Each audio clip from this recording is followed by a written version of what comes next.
Residente a Mestre da pochi mesi, lo studente universitario di appena 19 anni stroncato da un malore fatale mentre nuotava nella piscina di via Circonvallazione. L'ipotesi di un aumento dell'IVA agita il governo. Il presidente di Confcommercio Venezia, Massimo Zanon, sarebbe un errore che nuoce alle imprese. Automobile finisce schiacciata dal tram a Piazzale Roma, ferita la conducente, rimasta incastrata tra le lamiere, viabilità in tilt a Piazzale Roma. Rogo di Notre Dame, parla il comandante veneziano del reparto volo dei Vigili del Fuoco, stupito che non abbiano usato gli elicotteri. Ecco come interveniamo nel nord-est. Abbattute 7 baracche e 2 tende in un'area demaniale di Marghera occupata abusivamente da rumeni senza fissa dimora, attivi come portabagagli abusivi nelle stazioni di Venezia e Mestre. La storia degli ultimi 2 artigiani rimasti al ghetto: non abbiamo più clienti ma a 80 anni rimaniamo comunque aperti per passione. Per la Pasqua attesi a Venezia migliaia di fedeli e turisti da tutto il mondo, l'augurio speciale del patriarca Moraglia indipendentemente dal credo religioso. Buonasera e ben ritrovati in diretta con il telegiornale di Antenna 3 Venezia. Cominciamo questa edizione dalla vicenda, dal dramma di Pietro Passarella, il 19enne studente universitario che si è sentito male mentre nuotava nella piscina di via Circonvallazione a Mestre. Era originario di Rovereto, abitava a Mestre da pochi mesi. Siamo andati a sentire proprio il direttore della struttura in cui è avvenuto questo drammatico malore che poi lo ha portato alla morte. Sentiamo. Non c'è stato nulla da fare per Pietro Passarella, il 19enne di Rovereto, residente a Mestre da qualche mese, che sabato sera è stato colpito da un malore mentre nuotava nella piscina di via Circonvallazione a Mestre, dove era andato da solo. Un buon nuotatore, perché anche sabato aveva nuotato un'ora prima dell'incidente, quindi non era un dilettante da seguire con più attenzione in particolare. Faceva degli esercizi di apnea. Non era un professionista, diciamo, un atleta apneista, un appassionato, ecco. E sabato ha fatto questi esercizi, ma proprio fatalità poi sotto l'assistente ai bagnanti di turno. In quel momento c'erano anche altri 2 assistenti bagnanti che stavano operando. Non appena hanno visto che non dava più segni di vita, più che altro non faceva più le bolle, non si muoveva, subito lo hanno soccorso, lo hanno fatto uscire dall'acqua. I bagnini in 3 hanno cercato di salvarlo in tutti i modi, poi la corsa d'urgenza all'ospedale All'Angelo, dove domenica Pietro è stato dichiarato morto. Nella notte l'espianto degli organi. I bagnini in piscina sono ancora sotto shock. Allora non dormono praticamente da sabato, è difficile, insomma, siamo tutti scossi indubbiamente. L'impianto resta aperto, non garantiamo l'attività, però chiaramente l'umore non è buono, insomma, è sotto i tacchi. Pietro si era trasferito a Mestre, dove viveva con la fidanzata, e studiava matematica all'Università di Padova. In attesa di una celebrazione laica semplice, la famiglia chiede di ricordarlo dedicandogli un pensiero, accendendo una candela e ascoltando la musica preferita. A breve si attiverà una raccolta fondi per un progetto umanitario in Brasile. E ora cerchiamo di capire meglio quello che è successo con un'esperta, una istruttrice. Cerchiamo di approfondire quali possono essere i rischi di praticare l'apnea. L'apnea è uno sport meraviglioso, affascinante, ma ha bisogno di un atteggiamento di assoluto rispetto di se stessi e della pratica che si va a fare. Non esiste un atteggiamento da superuomo, non esiste la resilienza nell'apnea, esiste un ascolto e un crescere piano piano rispetto a questo sport. Assolutamente non entrare in competizione, vedo uno che fa una distanza, la voglio fare, no. Ci sono dei sistemi di sicurezza che il corpo mette in atto. Si può svenire in acqua. Se nessuno sa che succede questa cosa, non si è consapevoli che questa cosa succede, se non si avvisa, non c'è un sistema di sicurezza, è uno sport molto pericoloso. Anche i più esperti, quando praticano l'apnea, devono essere seguiti, ma la cosa fondamentale, ribadisce l'esperta, è non voler mai straffare né improvvisare. In generale l'apnea va presa con le dovute cautele, avvisare i bagnini, avvisare qualcuno e comunque non improvvisarsi, assolutamente, né qua né in mare né da nessuna parte. Cambiamo pagina, il ministro Tria conferma che la strada imboccata potrebbe essere quella dell'aumento dell'IVA se non ci saranno alternative. I vice premier Salvini e Di Maio dicono fermamente no. Sentiamo cosa ne pensano i diretti interessati, quelli su cui ricadrebbe il provvedimento. Scontro sull'IVA tra il ministro dell'economia Tria e i due vice premier Di Maio e Salvini. Per Tria, ascoltato davanti alle commissioni bilancio di Camera e Senato, l'aumento è confermato in attesa di misure alternative. Replica il vice premier pentastellato: con questo governo non ci sarà nessun aumento dell'IVA, deve essere chiaro. E così il vice premier leghista Matteo Salvini: l'IVA non aumenterà, punto, questo è il nostro impegno. Ma che cosa ne pensano i commercianti? Si gioca una partita che ogni giorno può dare dei colpi di scena, la legge però oggi non prevede che si possa evitare di mettere tra le ipotesi che l'IVA il prossimo anno aumenti. Nel frattempo, se qualcuno vuole cambiare la legge, allora va a finire come noi auspichiamo, il mantenimento della promessa, ma non perché è una promessa, ma perché a noi ci sembra una scemenza se si fa ancora un ritocco dell'IVA verso l'alto, nel senso che già siamo oberati da costi non indifferenti su quelli che sono i soldi che uno in qualche modo percepisce dal suo lavoro, e poi si trova su tutto a dover pagare già in partenza un 22% di tasse nuove. Quindi vuol dire che le risorse che un cittadino, o lavorando onestamente, prende le 3/4 le porta di nuovo allo Stato, è eccessivo. Secondo Zanon, la mala gestione politica rischia di fare non pochi danni. La politica in questo momento sta facendo un teatro che non è un teatro, che onestamente ci fa fare un figurone in giro per il mondo. La si veda come si vuole e chiaramente è più facile sbagliare facendo le cose che non far niente. Ma quello che vediamo non è che ci fa sentire in un paese che oggi è al top della modernità e della capacità di portare verso l'esterno le sue vere valenze. A Venezia il dramma, l'incendio della cattedrale di Notre Dame a Parigi continua a suscitare manifestazioni di solidarietà, ma anche interrogativi sulla sicurezza del nostro patrimonio artistico. Un dibattito questo sul quale sono intervenuti anche i vigili del fuoco. Mi sono un po' stupito del perché. Tra l'altro premetto che a Parigi i vigili del fuoco sono militari, solamente in quella città, non abbiano usato stranamente un elicottero antincendio, sia di tipo medio come i nostri, cioè come gli AB412, oppure un elicottero antincendio che abbiamo noi nei vigili del fuoco, che sono gli Sky Crane. Quello di Alessandro Favaro sull'incendio di Notre Dame non è un parere qualsiasi. Pilota SDAC, acronimo che sta per sostituto direttore antincendi capo, Favaro è uno dei 4 comandanti del reparto volo dei vigili del fuoco che copre tutto il nord-est, da Verona a Trieste, da Ravenna a Bolzano. In tanti anni di interventi per incendi sul nostro territorio ha accumulato una vastissima esperienza. La cosa straordinaria di quella sera è che l'intervento antincendio su un centro storico come Venezia fu fatto di notte. Invece l'incendio dell'altro ieri di Notre Dame è avvenuto durante la luce diurna ed è un po' stupefacente che i francesi giustamente abbiano detto di non usare i Canadair, perché un Canadair che lancia una bomba d'acqua di 7 tonnellate farebbe dei danni. Favaro è stato insignito di una medaglia d'oro al valore civile per l'intervento proprio con l'elicottero che fu usato alla Fenice nel gigantesco incidente stradale che lungo la A4 a Cessalto provocò 14 morti e un centinaio di feriti, coinvolgendo 250 vetture nel febbraio 2003. L'elicottero impedì l'esplosione di un camion di idrogeno e che le fiamme si estendessero alle persone ferite rimaste incastrate tra le lamiere. A Parigi stupisce l'assenza di un elicottero. Questo elicottero a cui mi riferisco si chiama Sky Crane e venne usato a Venezia nell'incendio del Mulino Stucchi che avvenne nel 2003.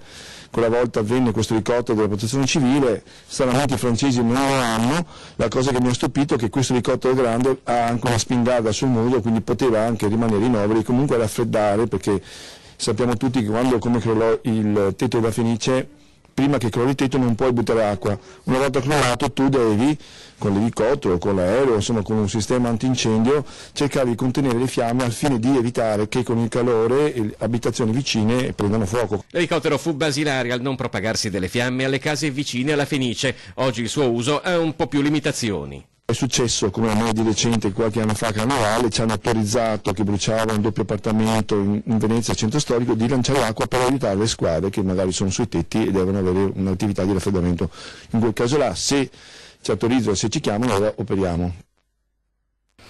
La polizia locale di Venezia ha sgomberato un'area demaniale in via Banchina dell'Azoto a Marghera, occupata abusivamente da cittadini romeni senza dimora, attivi come portabagagli abusivi nelle stazioni di Venezia e Mestre. L'autorità portuale ha messo a disposizione uomini e mezzi per l'abbattimento di 7 baracche e di 2 tende definite malsane e macilente. Sequestrato tutto il materiale da bivacco, l'area è stata poi recintata. La cronaca ci porta ora a Mira, dove i carabinieri hanno arrestato un uomo che da tempo vessava la compagna e i figli. Agli arresti domiciliari per spaccio di droga, un 51enne di Mira non ha fatto che vessare e percuotere i suoi familiari. Una situazione che i figli e la compagna non sono mai stati in grado di denunciare, ma che è stata notata dai carabinieri di Mira durante alcuni controlli effettuati per verificare che l'uomo rispettasse le restrizioni impostegli. Durante i controlli, infatti, i militari avevano colto chiari segnali di disagio e prostrazione della compagna dell'uomo e dei figli, ma visto che non dicevano nulla, proprio partendo da questi segnali, i carabinieri hanno conquistato prima la fiducia dei ragazzi, poi quella della donna. Ne è uscito un quadro di violenza domestica insostenibile, tra percosse continue e umiliazioni all'interno delle mura casalinghe. Raccolti indizi sufficienti e delineato un quadro chiaro, i militari hanno informato il magistrato di sorveglianza che sulla base delle ultime disposizioni sui casi di maltrattamenti e compresa la gravità della situazione ha permesso di far arrestare il 51enne, portato direttamente nel carcere di Santa Maria Maggiore dove sconterà il resto della pena. E ora andiamo a vedere insieme le impressionanti immagini dell'incidente che si è verificato in Piazzale Roma verso le 16:30 di oggi. Una donna ha sorpassato il tram e si è scontrata, lo vedete, siamo tra Piazzale Roma e il Ponte della Libertà, ed è rimasta incastrata. Secondo le prime informazioni l'automobilista stava sorpassando il siluro rosso e nella fase di rientro l'auto è finita schiacciata dal mezzo pubblico. Nell'impatto la donna alla guida è rimasta incastrata nell'abitacolo. Sul posto sono dovuti intervenire i vigili del fuoco per liberarla, presente anche il personale del SUEM per valutare naturalmente il suo stato. Chiaro che l'incidente, come potete intuire, ma come vedete anche dalle immagini, ha creato non pochi problemi al traffico, paralizzando la circolazione per diverso tempo in quel punto già estremamente congestionato, poi in questi giorni a ridosso delle feste ancora di più. I carabinieri di Portogruaro invece hanno arrestato per spaccio a Pravis Domini un 33enne marocchino con diversi precedenti. Una carriera criminale definita dai carabinieri assolutamente di rilievo, quella di un 33enne marocchino arrestato dai militari della compagnia di Portogruaro con l'accusa di plurime cessioni di sostanza stupefacente, per lo più cocaina e hashish, oltre 200 quelle documentate secondo i carabinieri. In Italia dal 2002, come recita l'ordinanza del GIP, riprendeva immediatamente le sue attività illecite dopo le diverse scarcerazioni. Nel corso del tempo il 33enne aveva fornito anche 15 generalità differenti e dimostrato un'estrema abilità nell'eludere qualsiasi controllo di polizia, spostando immediatamente il suo domicilio anche di diverse centinaia di chilometri, non appena intuiva una certa attenzione su di lui. E ora ci fermiamo per qualche istante, ma ritorniamo tra pochissimo.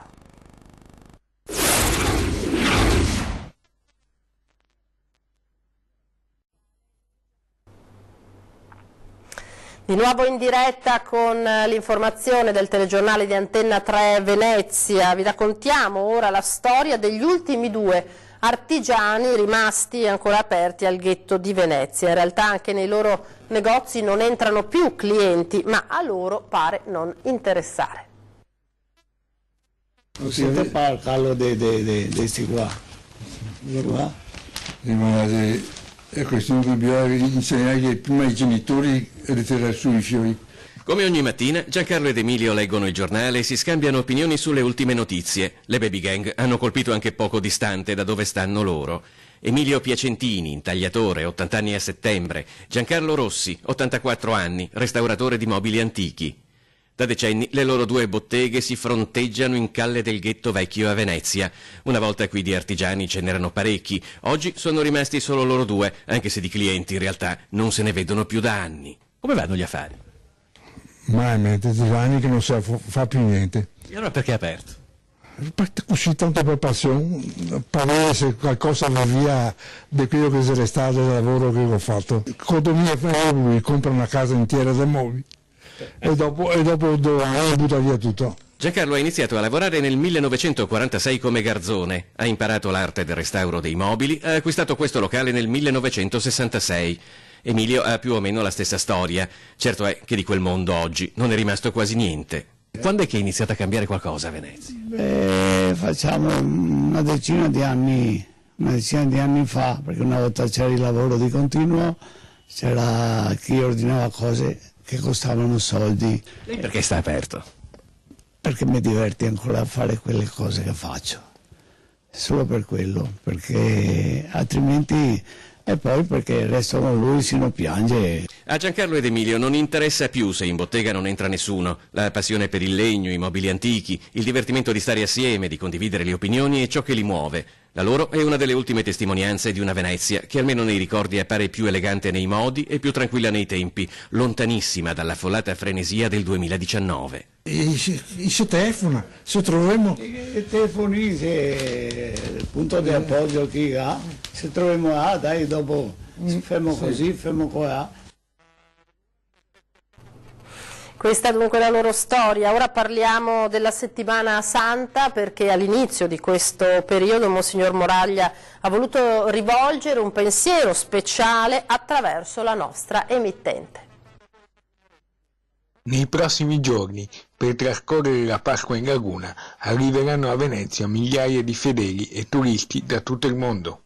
Il patriarca di Venezia, Monsignor Francesco Moraglia, attraverso Antenna 3, rivolge un pensiero e un augurio speciale a voi, nostri telespettatori. Alle telespettatrici e ai telespettatori di Antenna 3 l'augurio di una Pasqua serena, felice. La comunità cristiana vive questo momento a partire dall'intensità della sua fede, soprattutto nella convinzione che il Signore è risorto ed è risorto per ogni uomo. Saranno giorni molto intensi e impegnativi, quelli del Patriarca, nelle celebrazioni della Settimana Santa, cuore dell'anno liturgico. In particolare, durante il Triduo Pasquale, il Patriarca Francesco presiederà giovedì alle 18 in Basilica a San Marco la Messa in Cena Domini con il rito della lavanda dei piedi, venerdì alle 15 la Via Crucis e poi, sempre alle 18, l'azione liturgica della Passione. Infine sabato alle 20:30 la solenne veglia pasquale, prima del grande pontificale di Pasqua, domenica alle 10:30 in cattedrale. L'augurio del Patriarca però si rivolge da Venezia a ogni persona indipendentemente dal credo religioso di ciascuno. L'augurio quindi è a chi crede, a chi vive la propria fede, a chi ha la consapevolezza di dover crescere nella propria adesione di fede, e l'augurio è anche a chi non ha la fede o appartiene ad altre religioni. Era l'ultimo servizio. Prima di salutarci vi ricordo, dopo i telegiornali a 20:10, l'appuntamento con la politica. Ospiti in studio saranno Riccardo Barbisan della Lega e Laura Puppato del Partito Democratico. È tutto per questa sera, a me non rimane che ringraziarvi per l'attenzione e lasciarvi alle previsioni del tempo per domani. Una buona serata, arrivederci.